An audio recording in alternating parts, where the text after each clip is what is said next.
தமிழ்நாட்டின் உரிமைகளை பாதுகாக்கவும் வளர்ச்சியில் முன்னேற்றம் காணவும் திமுக தலைமையிலான கூட்டணி வெற்றி பெற வேண்டும் என இந்திய கம்யூனிஸ்ட் கட்சியின் பொதுச் செயலாளர் டி. ராஜா தெரிவித்துள்ளார்.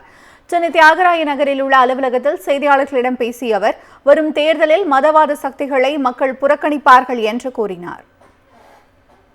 தமிழ்நாட்டு மக்கள் இன்றைக்கு வலதுசாரி மதவெறி அரசியலை பின்பற்றுகிற பாரதிய ஜனதா கட்சியும் அதனோடு சேர்ந்த அதிமுக அல்லது வேறு எந்த கட்சியாக இருந்தாலும் சரி, அவர்கள் அனைவரும் இந்த தேர்தலில் முறியடிக்கப்பட வேண்டும். திராவிட முன்னேற்ற கழகத்தின் தலைமையில் இருக்கிற அணி வெற்றி பெற வேண்டும்.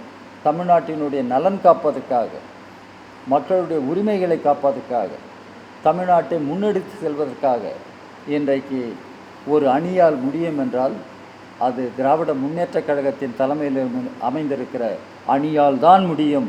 அந்த அணி வெற்றி பெற வேண்டும் என்று தமிழ்நாட்டு மக்கள் கருதுகிறார்கள். தமிழ்நாட்டின் உரிமைகளை பாதுகாக்கவும் வளர்ச்சியில் முன்னேற்றம் காணவும் திமுக தலைமையிலான கூட்டணி வெற்றி பெற வேண்டும் என இந்திய கம்யூனிஸ்ட் கட்சியின் பொதுச் செயலாளர் டி. ராஜா தெரிவித்துள்ளார். சென்னை தியாகராய நகரில் உள்ள அலுவலகத்தில் செய்தியாளர்களிடம் பேசிய அவர், வரும் தேர்தலில் மதவாத சக்திகளை மக்கள் புறக்கணிப்பார்கள் என்று கூறினார். தமிழ்நாட்டு மக்கள் இன்றைக்கு வலதுசாரி மதவெறி அரசியலை பின்பற்றுகிற பாரதிய ஜனதா கட்சியும் அதனோடு சேர்ந்த அதிமுக அல்லது வேறு எந்த கட்சியாக இருந்தாலும் சரி, அவர்கள் அனைவரும் இந்த தேர்தலில் முறியடிக்கப்பட வேண்டும்.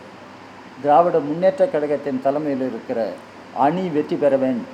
தமிழ்நாட்டினுடைய நலன் காப்பதற்காக, மக்களுடைய உரிமைகளை காப்பதற்காக, தமிழ்நாட்டை முன்னெடுத்து செல்வதற்காக இன்றைக்கு ஒரு அணியால் முடியும் என்றால் அது திராவிட முன்னேற்ற கழகத்தின் தலைமையில் அமைந்திருக்கிற அணியால் தான் முடியும்.